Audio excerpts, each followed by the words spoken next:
woman that took a business from a market stall to the stock market without a single qualification. Do you know what you're talking about here? Basically, no, I don't think I do actually. No, that's what I think. We negotiate every single day in our lives. I don't tell anyone my age, because you know what I am? I'm f***ing ageless. That is what I am. Yes, that is what I am.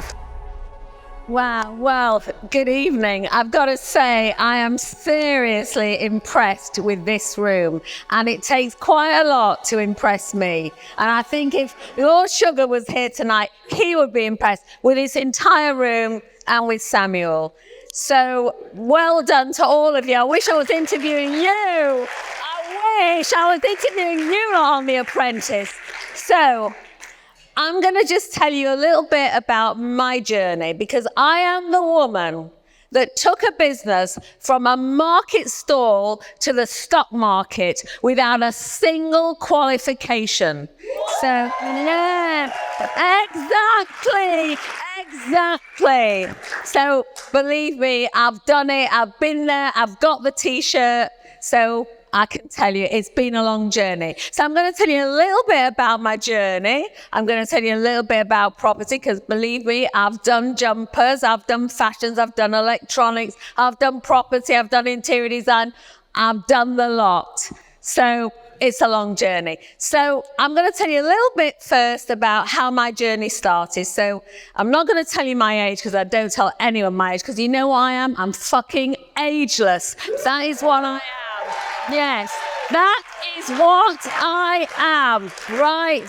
Because let me say this to you, however old you are or however young you are, age is no barrier to success. You can make it young, you can make it in the middle, you can make it old. It's a mindset. Have you got resilience? Have you got determination? Do you want to make it? Because those are the things you need if you want to make it. So I'll take you back to a 12-year-old girl born in Leeds, two parents who didn't have a pot to piss in, not a penny. We had a lodger to support the rent, and my mother got a stall in Dewsbury Market. Dewsbury, for those who don't know the north, is a northern town. It's a market town. And my mother got a stall in Dewsbury Market selling ladies' stockings. That's how long ago it was. It wasn't even tights.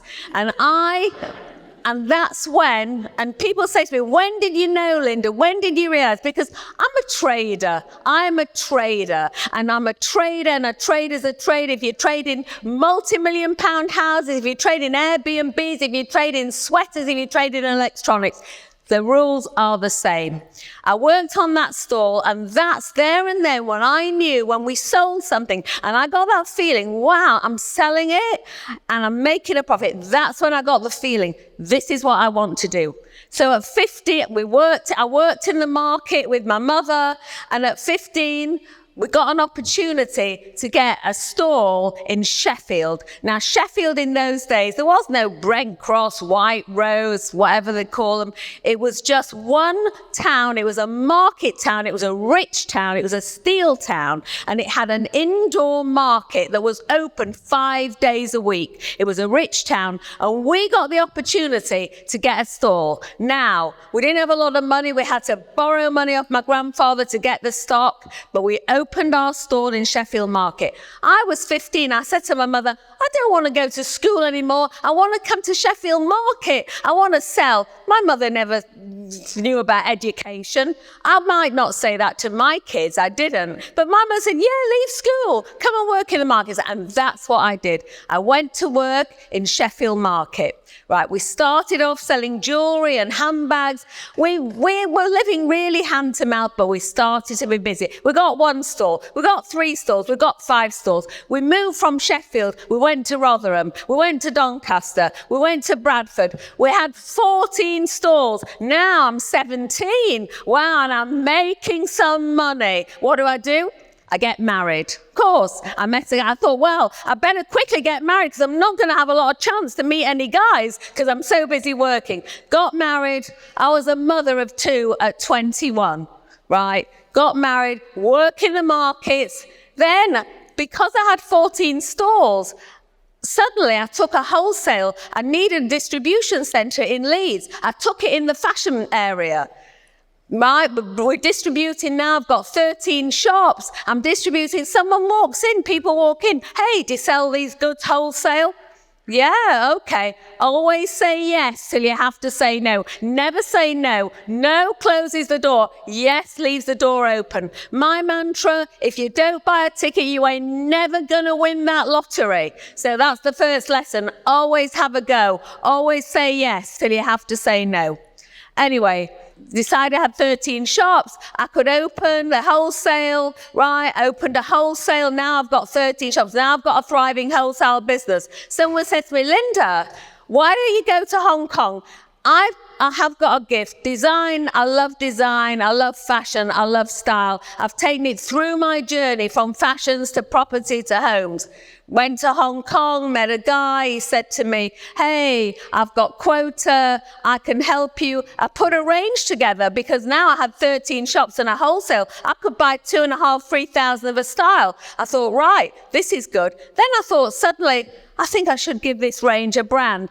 And I always had a USP. It's what I look for on The Apprentice. So I decided, right, if I'm going to do styles, they're going to have a brand. They're going to look pretty. That's going to be my USP. Bring pretty to the high street at affordable prices. Always liked affordable. Gave it a name. Thought, what can the name be? All right, let it be honeysuckle. It's pretty. It's nice. Brought the range back.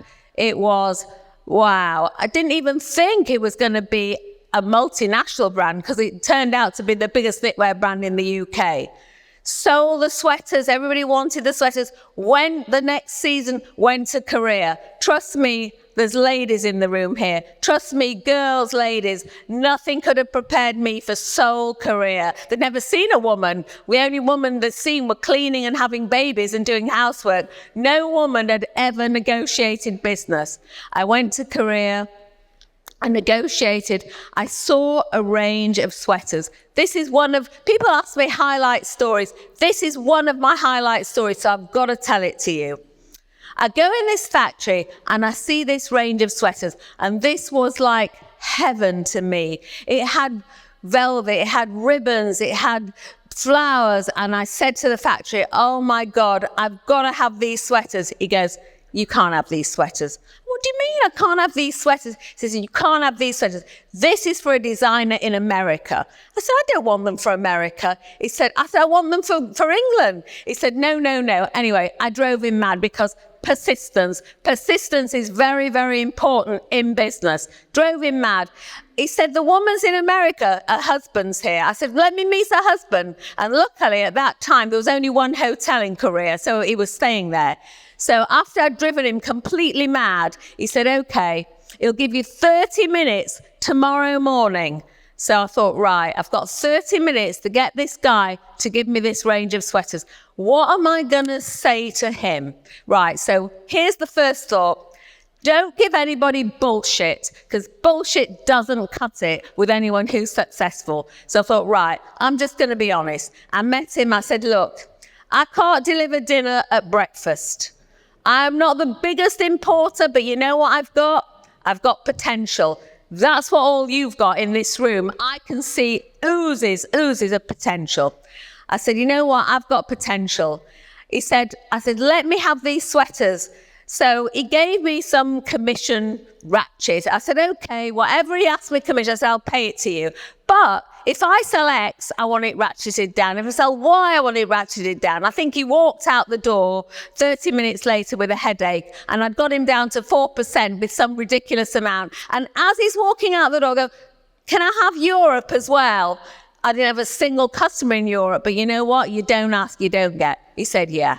Anyway, let me tell you, I bought 25,000 of those sweaters. You know how many I sold? 398,000 of those sweaters. Yeah. Because you seize every opportunity and you have to know how to talk to people, how to negotiate.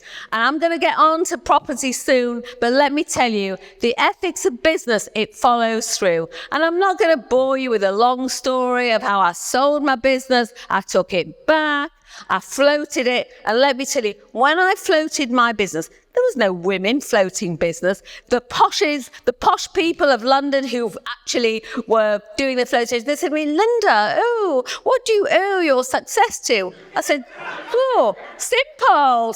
I worked on a market store, teaching you every single thing you want to know. Right. So, yeah, my fashion business, it went on for nearly 30 years. I had an office in Hong Kong, an office in China. I sold it, I floated. It was like a boomerang. It always came back to me.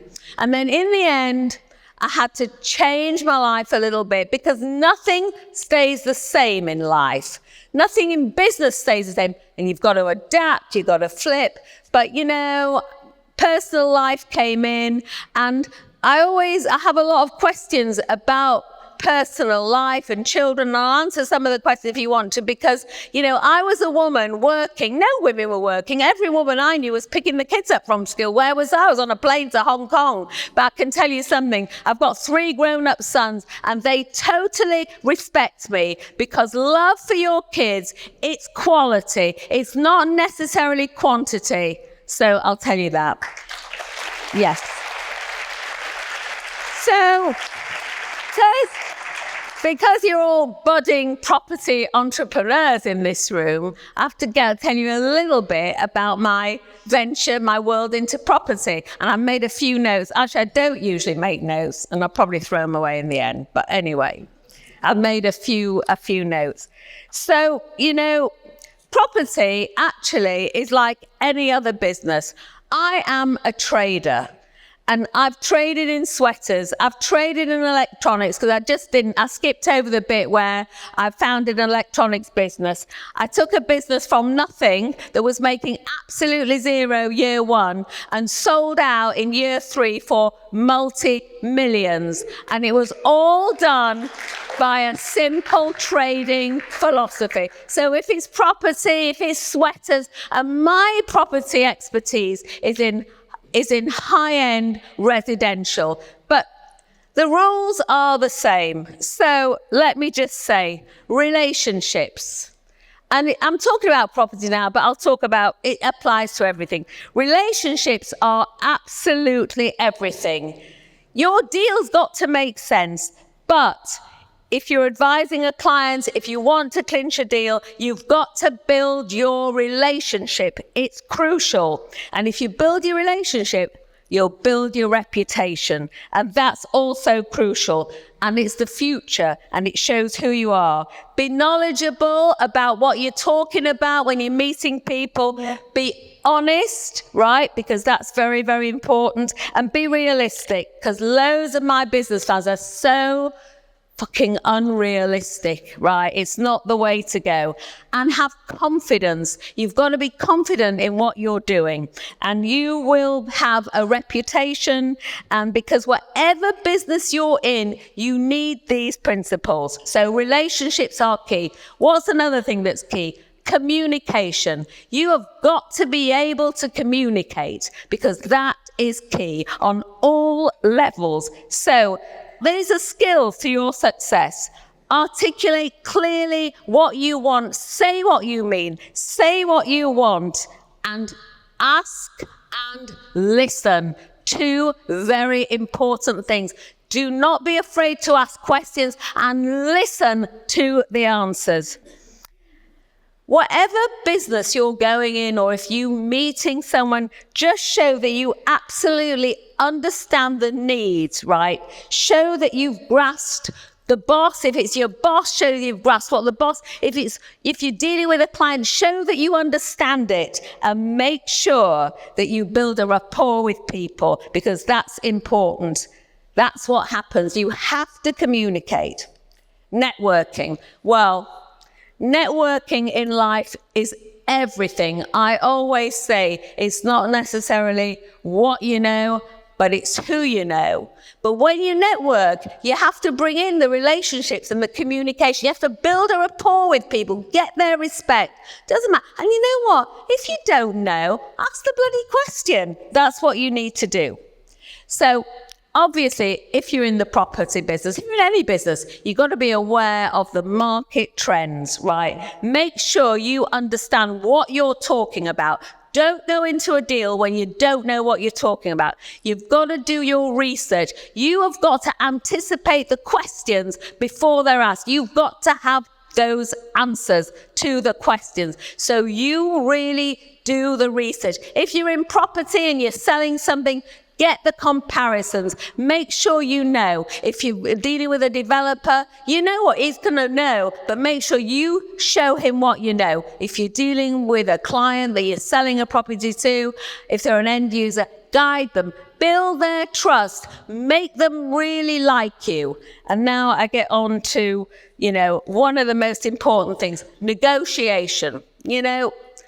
We negotiate every single day in our lives. And negotiation is not about being top dog, not about winning. Negotiation is about being able to come back to the table again and negotiate another deal.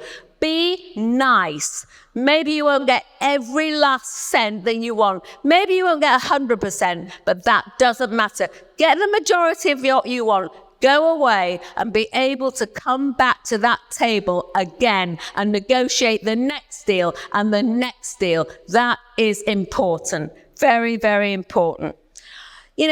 Anybody here who's in property, you have got something I never had. You've got technology, and that is amazing, and use it. Because bloody hell, if you're an agent, you've got virtual tours, you've got all sorts of things. So you look at the tools around you.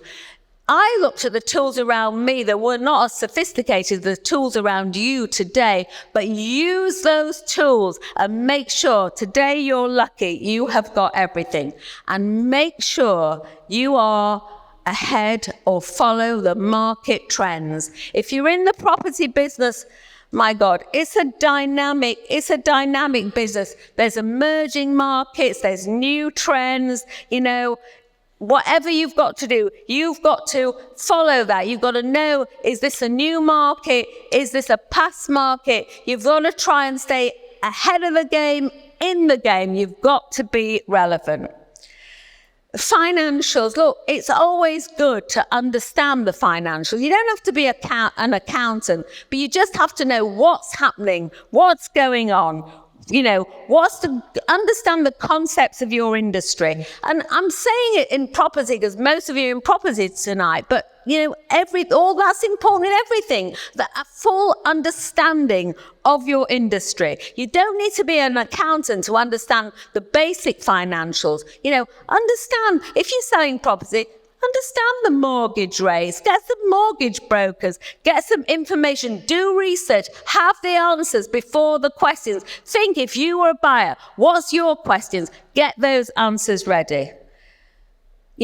What do you need? What do you need to be successful in business? Well, I can tell you what you need. You need resilience. You need perseverance. If they knock you down today, it's the success of tomorrow. Anybody here who gets knocked down and stay down, get out of this business, get out of any business, because you're not fit to be in it. You have got to persevere. You've got to be resilient. You've got to get up and you've got to learn from your mistakes. And there will be mistakes, but you have got to learn from them. And, well, let me finish with ABL. Always be learning. I'm probably the oldest woman in the room, but you know what? I'm still learning. And ABC, always be closing, because a deal is not a deal till it's a done deal, right? So always.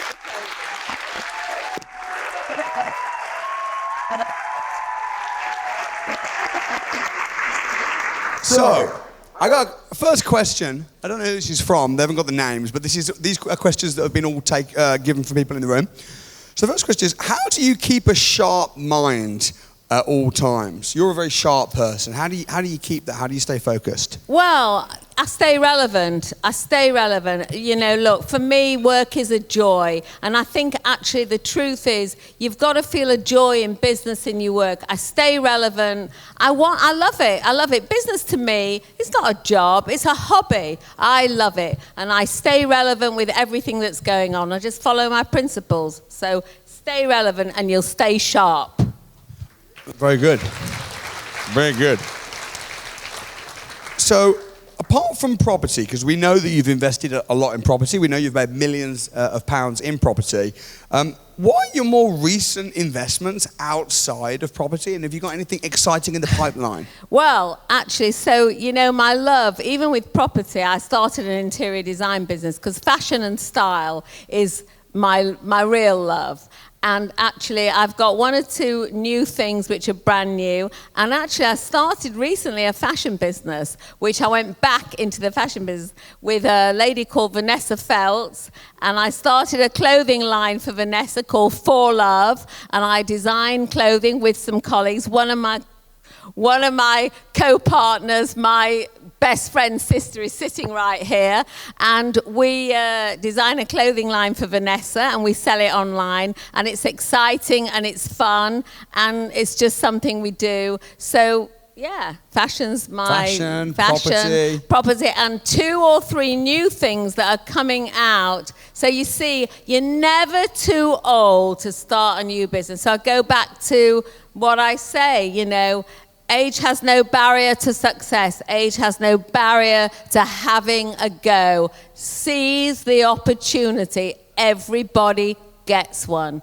Not everybody's an entrepreneur, but everybody gets an opportunity. Seize it. Recognize it. Yeah, that's great.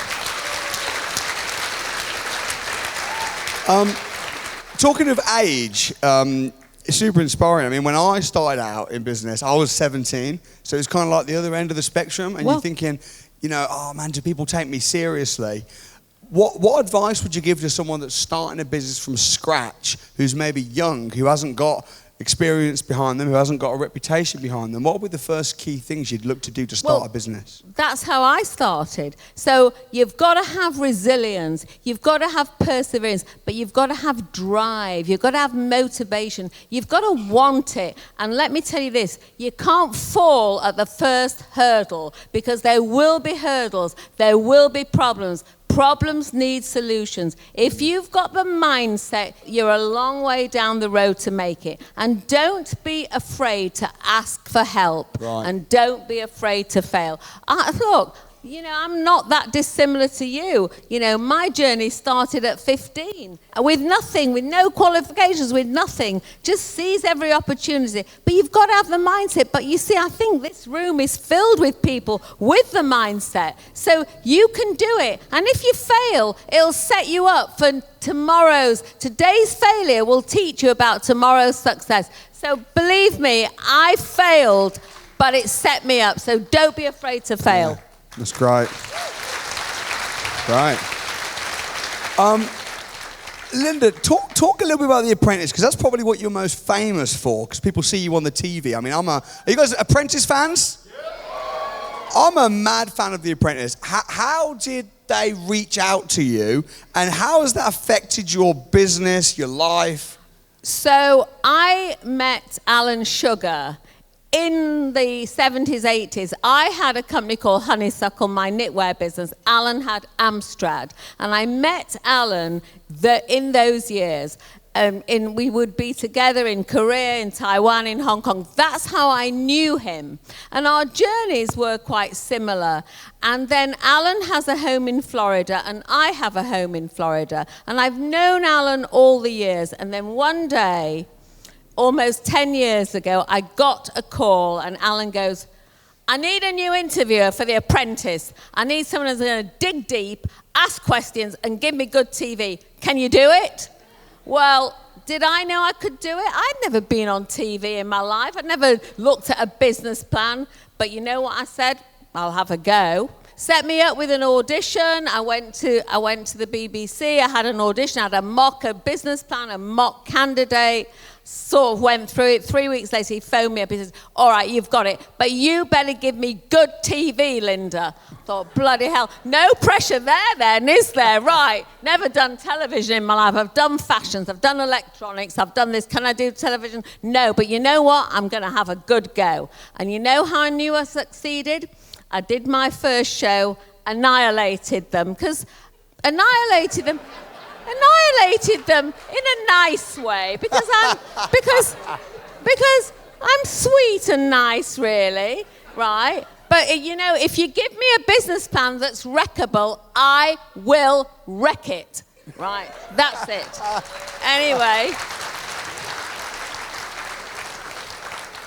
Anyway, I knew I'd done okay because the next day I got a full page in the Telegraph and it said, who is Linda Plant? The Queen of Mean.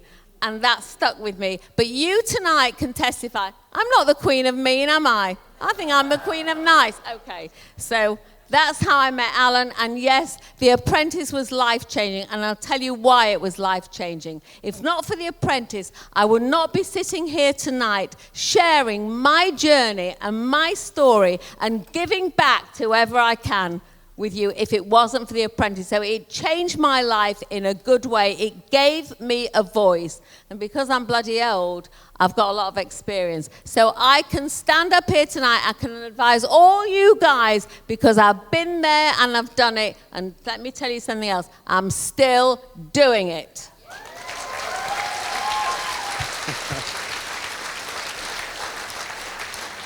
I got a question here. It says, as a woman in business, is it harder or are there any disadvantages to being successful as a woman?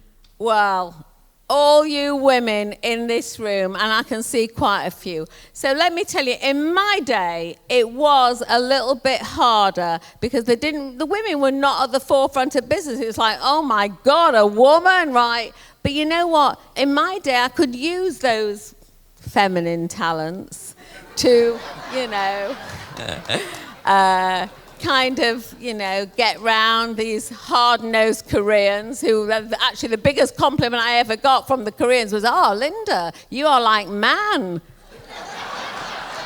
No, I'm no man.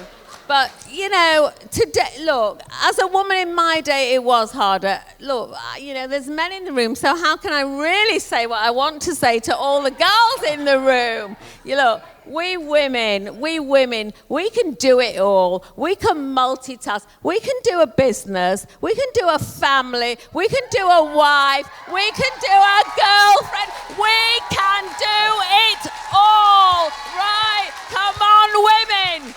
Yeah. So, you know, I am for the women. I love that. I love that. Sorry, man. But we love that, though. We love that, don't we, man? We love that. Let me ask you a question, Linda. What makes you happy? Well, I love buying clothes. Oh, well, so many. You know what? I'll tell you what makes me happy. I live every single day to the full. And I am happy. And I can tell you what makes me happy. I can go and have a pizza and watch a movie and I'm happy. I can go to a shishi restaurant and I'm happy. Life makes me happy because I have lived my journey, good or bad, every single day. I have taken advantage of it. So what makes me happy is waking up tomorrow, looking forward to tomorrow, and living my best life every single day. And I just want to say, I've been poor, I've been very poor, and I've been not so poor. And let me tell you, not so poor is a lot better than being poor. Right. How did you and Samuel meet, and what brought you to this stage today? Tell us the story, Well, that Linda. is a very interesting story because Samuel and I and his wife were on the same plane coming home from Miami. I did notice Samuel, but I didn't take much notice of him. As we're getting off... No, that's not a bad thing. As we're getting off the plane, Samuel comes up to me and goes, "Hello, Linda. I was a bit scared to come up to you. So I've sent you a message." I thought, oh, what sort of a guy is this? He sent me a message. I said, "Why didn't you come up to him?" "Well, you needed your peace." "What peace?" Anyway, I look and there's a message and it goes, "Hi, I'm Samuel. I run this entrepreneur, this property thing. Would you be a keynote speaker?" It was all in a message. So I DM'd him back. I said, "Okay." I got home, looked him up. I thought, I like this boy. I like this boy. So, you know what? I looked at him. I saw a lot of me in him in me. I like him. I like a boy who comes and makes it and shares it and knows how to get it. So I DM'd him back and said, "Okay, I'll be your speaker." And actually the truth is, I didn't have much idea of what I was coming to tonight. I mean, it's loads more fun than I thought because wow, I really like this audience. This is me 40 years ago. So you know what? Except in 40 years ago, there'd been one of you in the room, me. Right. So yeah, that's how I met Samuel. I hope we're forging a bond and a relationship because I really get a kick out of seeing all these people who are going to make it and entrepreneurs. And that's what I love, that I can help and I can give back. So that's how we met. We met in row 3. Row 3, because when you make it, you go first class, right? We met in row 3. That's how our romance started with Samuel's lovely wife, Mandy. And you know what? Who knows where it's going from here? Right. I'm very glad. I think everything happens for a reason, And when I was on the plane, it was Amanda actually. Amanda went, "Look, it's Linda Plant." And I was like, "Oh, it is." And I thought, I don't want to bother her on the plane. Imagine if I'm there on the plane, we've got a 10-hour flight together, and I say, "Hey, you want to come and speak at this thing?" And she goes, "No." And then we're going to be just awkwardly there next to each other the whole place. So I thought what I'll do is I'll say nothing, leave her in peace, and then as we're getting off the plane, I'll slip her a DM, and I'll just say, "Hey, I dropped you a DM just so you know. Curiosity will catch the cat. She'll check the DM." But it was all booked in a day, and I'm so glad because you've been so far an absolutely incredible guest speaker. So we really appreciate you. Okay, we got a few more though. We got quite a few more coming. So are you guys having a good time, by the way? All right, so we got this is very interesting. You talk a lot about resilience and having a resilient mindset, which I think is really important in business. The question is, how do you deal with rejection? Because in business we get rejected. I could have got rejected when I asked you if you went to come speak at this program. So how do you deal with it when you get rejected on a personal level? Well, rejection happens in life. It happens to all of us. It might be personal, it might be business. How do you deal with it? You have to dust yourself down, pick yourself up. You have to get on, because what are you going to do? Lay in a heap? Fall apart? "Oh, woe is me, I'm rejected, that's it." No, you have to take the rejection on board. You have to think to yourself, "I'm going to do better. I've been rejected, but I'll be accepted in the next one." Or whatever that rejection is, pick yourself up, dust yourself down, and get on with it. That's the only way. That's so true. I love that mindset, and the whole thing about failing your way to success. I'll fail, but tomorrow's a new day. When you're going through business plans, because we watched the video earlier of you absolutely savaging somebody. Did you guys remember seeing that? And it was hilarious. But when you rip into people's business plans, and often the business plans are a bit shit, so you're quite entitled to do that.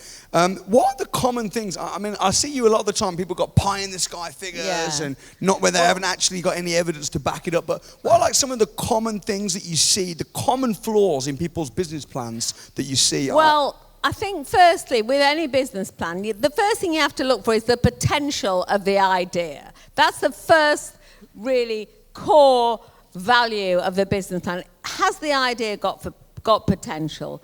And then here's the thing, and it's the same in life. You can have big dreams, but you got to walk before you run, right? I don't mind, have the biggest aspirations, but you've got to really look at it. So when I get a business plan, and I would say the biggest problem is you get a candidate and they come with a business. If they've got an existing business or if they've got a new business, if the new business, let's start with the new business. Let's start with the UK. No, the idea is global. You haven't conquered the UK, but what's your plan? It's global. You've got an existing business. You might have made 20,000, 30,000, 50,000 this year. Great.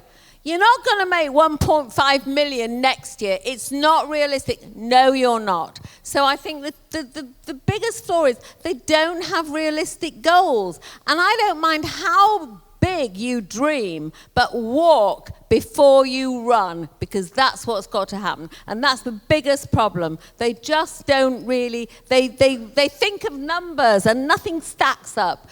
If you make it stack up, if your idea's got potential, it doesn't have to be perfect, it doesn't have to be, but if it's got good potential and you've got some realistic goals, that's a good business plan. Yeah, I think that makes sense. And we talk about this a lot, because a lot of people that are brand new to property will be like, oh, I found this piece of land and I'm going to build a hotel on it. And it's like, no, start small and work your way. Understand, what about the planning permission? What about the zoning? What about everything else? So you've got to have your feet on the ground. Yeah. You can dream big, but you've got to be realistic. Heard someone once say, have your head in the clouds and your feet on the ground. Yeah, exactly. You know? Exactly. All right, next question. This is specifically about property, because we know you like property a lot and you've made a lot of money in property. Why do you like it so much, and what's been some of your most interesting deals that you've worked on? So, property is cyclical, like many other things, but if you've got a good property in a good location, it will always come back. It will always be worth money. It will always grow. So location as well is very important. And what was the other question? What's been some of my... what are some of your personal deals that you've done that might spring to mind? Some interesting properties that you've done, some deals? Well, I've done a lot of interesting properties, and along the way of doing properties, I ended up with an interior design business. Because for me personally, when I started in the property business, and it was high-end residential, I just felt people don't have a vision. So I decided that all my homes I would furnish, and whether the people bought them or didn't buy them, the furniture was part of the deal. But people could walk in the property, they could see, this is how this room looks, this room's got wardrobes, this room's got everything. So I furnished all my homes, and that led me into an interior design business by accident, because the agents would call me. They may not want the house, but people would say, who did the property design? I had the team. I started an interior design business, which I ended up with 12 people running it, and it took me all over the world. So it was really, really good.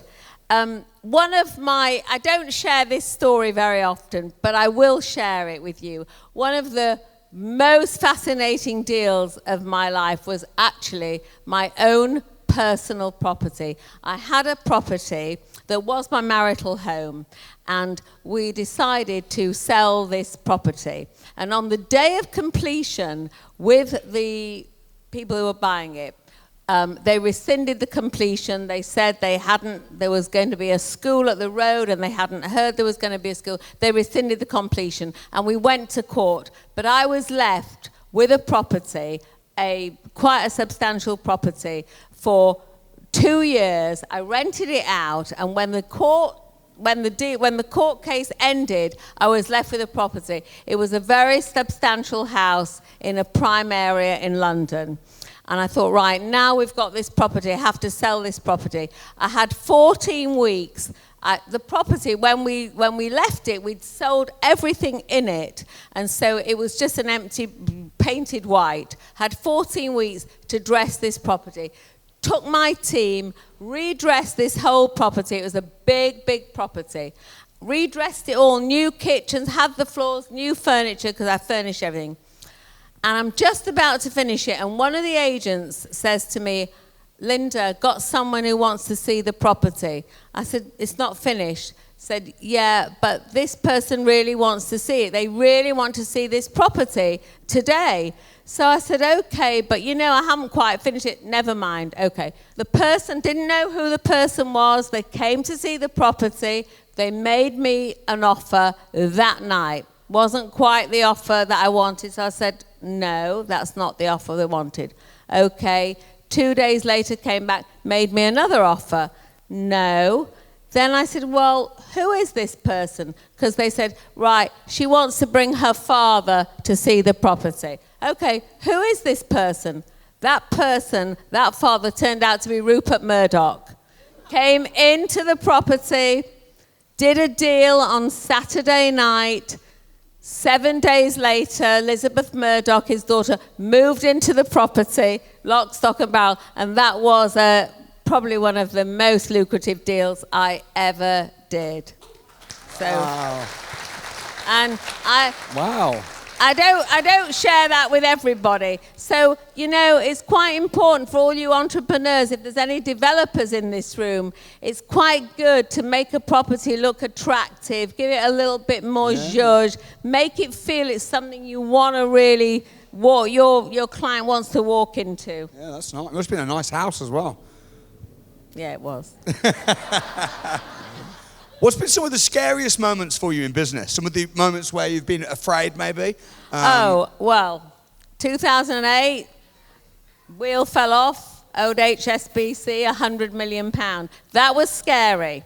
But let me tell you, it was better to owe 100 million than 1 million. In my journey, of course I've had scaries in the fashion business, where suddenly the currency drops. But when we owed HSBC all that money, it wasn't just us. The wheel came off, and this is where negotiation comes in. This is where relationships come in, right? Went to the bank, said, look, give us the time. We will sell the property. The bank were not going to pull the plug, because if they pull the plug, they'd lose all their equity. Give us time, we will sell through for you, you will get all your money back. It was scary, but you know what? If you've got a good relationship, if you're a communicator, if you are trustworthy, if the bank's got respect for you, right? They gave us the time and we sold the property. That's a pretty scary thing to owe a bank 100 million. But let me tell you, it's a lot more scary to earn 1 million. Yeah. It's true. One last question that we've got. This is a bit of a strange question. I don't know who wrote it.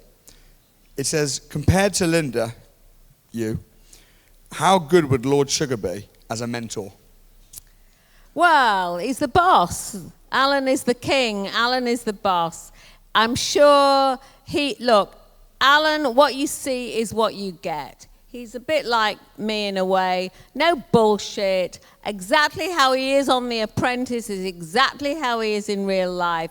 He's a great businessman. He's a good family man with good values. He would be a fabulous mentor. Can't be scared of him. If you show him you've got something to offer, he'd be a great mentor. That's awesome. What would you say to somebody? This is my question. We begin to ask quite a lot of guests come in. What would you say if anyone's listening? I know we've got a camera at the back as well. How's your experience been tonight? How's the team been? And what would you say to a guest that we're asking? Should they come and speak? What are your thoughts? I've absolutely loved it tonight. Let me tell you, I came here not knowing what to expect. Honest to God, I did not know the audience. But the thing is, I am a businesswoman, I'm a personality, I'm adaptable. But I love to sit here amongst a room of already entrepreneurs, budding entrepreneurs, young people who have got the vibe, they've got the go. Look at this guy here, right? Look at this guy here reminds me of me. So I've come into this room, I've absolutely loved it because you are all going to make it and you all are making it. And for me to come and speak to you, let me tell you, it's my honor and it's my pleasure to see the future, and I'm seeing it all in you. And let me tell you, everyone here, you are gonna be successful. Want it, live it, eat it, dream it. You will be it. Wow. Well, I want to say a massive thank you to everybody coming out tonight. The night is still young. Network, enjoy, have fun. If you're new in the community, as Linda said many times, if ever you're struggling, what do? Ask for help. We are here to help you and to support you. Can't wait to see you win. And enjoy happy networking. I want to say a massive thank you to Linda once again. Can we show some appreciation to Linda? So guys, thank you very much and good night. Thank you.